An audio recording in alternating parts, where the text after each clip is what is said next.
د شال ټلویزیون قدرمن لیدونکو سلامونه او وخت مو په خیر. ستاسې پام راګرځوم د نن ورځې لنډو مهمو خبرونو ته. سرټکي اروپایي پارلمان یو ځل بیا افغانستان کې له زلزله ځپلو څخه د ملاتړ ناسته کوي.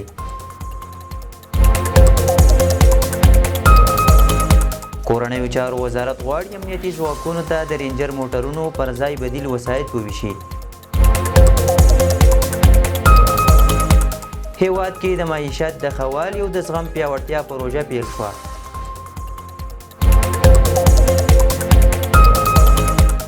پاکستان د افغانستان په ګډون له یو شمېر هیوادونو سره د سوداګرۍ نوې تګلاره تصویب کړه.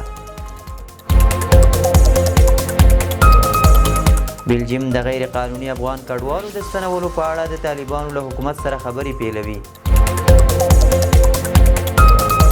او حماس د ټرامپ د وړاندیز شوې طرحې ځینې اساسي برخې ومنلې. اروپایي پارلمان یو ځل بیا افغانستان کې له زلزله ځپلو څخه د ملاتړ ناسته کوي. د اروپا پارلمان د یوې خبرپاڼې په خپرولو سره ویلي چې د روان اکتوبر میاشتې په 9 نیټه به په افغانستان کې د وروستۍ زلزلې او د زیانمن شویو میرمنو څخه د ملاتړ په تړاو بحث وکړي. په خبرپاڼه کې همداراز راغلي چې په دې تړاو به د راتلونکي پنجشنبې په ورځ یو پریکړه لیک هم عمومي رایه اچونې ته وړاندې شي. د اروپا اتحادیې بشردوستانه مرستو څانګې ویلي چې افغان زلزله ځپلو ته یې د 1 میلیون یورو بیړنۍ مالي او شاوخوا 130 ټنه بشري مرسته هم تصویب کړې ده. کورنیو چارو وزارت غواړي امنیتي ځواکونو ته د رینجر موټرونو پر ځای بدیل وسایط وویشي. د کورنیو چارو وزارت ویان مفتي عبدالمتین قانی ویلي چې دغه وزارت د مشرتابه په غونډه کې پریکړه شوې چې د رینجر موټرو پر ځای به امنیتي ځواکونو ته نور وسایط ورکړل شي.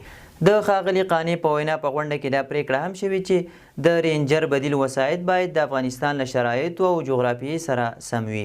په دې تړاو نور جزئیات نه دي ورکړل شوي چې کوم ډول وسایط په نظر کې نیول شوي او ولې یاد تصمیم نیول شوی دی.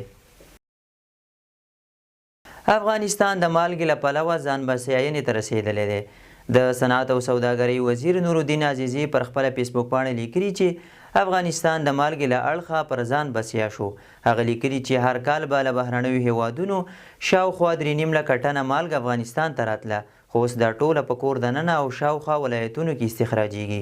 د نوموړي په وینا چې دا مالګه د هیواد په 10 ولایتونو سمنګان، فاریاب، هرات، غور، بلخ، تخار، پکتیا، غزني، کندهار او پروان کې په مسلکي ډول استخراجیږي.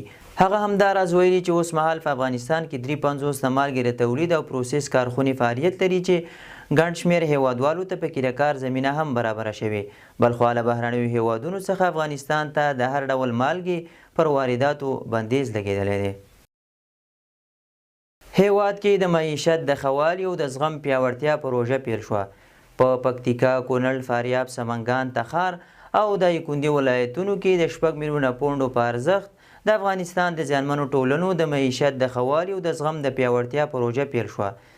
د کرنې، اوبو لګولو او مالدارۍ وزارت وایي دغه پروژه 3 کلنه ده او ټولیزه بودیجه یې 22 میلیونه پونډه ده چې لومړی پړاو یې د 6 میلیون ډالرو په بودیجې سره د نړیوالو او ملي بنسټونو له لوري په 10 میاشتو کې پلي کیږي. د یاد وزارت په وینا په لومړي پړاو کې به 2600 تنو ته په مستقیمه توګه له دې پروژې ګټه واخلي او دوی ته به د کار زمینه پکې برابره شي. تیرو 9 میاشتو کې له ایران او پاکستان څخه 2 میلیونه افغانان هیواد ته راستانه شوي. د کډوالو په چارو کې د ملګرو ملتونو عالی کمیشنرۍ وایي چې افغانستان کې د ستنېدونکو کډوالو کړکېچ لا پسې ژور شوی او باید په دې برخه کې بیړنۍ مرستې وشي. عالی کمیشنرۍ په خپل تازه راپور کې ویلي چې د 2025 کال له پیل راهیسې 2 میلیونه کډوال له ایران او پاکستان څخه افغانستان ته ستانه شوي چې د افغانستان پر محدودو سرچینو یې فشار زیات کړی دی. په ورته وخت کې عالی کمیشنرۍ ویلي چې په افغانستان کې د ښځینه کارکوونکو پر وړاندې محدودیتونو، د انټرنیټي خدمتونو پر وړاندې ننګونې او ځینو نورو ستونزو د دغې ادارې د مرستې رسونې چارې هم سختې اغېزمنې کړي دي. عالی کمیشنرۍ د افغانستان له ګاونډیو هیوادونو غوښتي چې د افغان کډوالو د ستنولو په برخه کې د له احتیاط څخه کار واخلي او په وینا یې که وضعیت همداسې دوام وکړي نو کړکېچ به لا پسې ژور شي.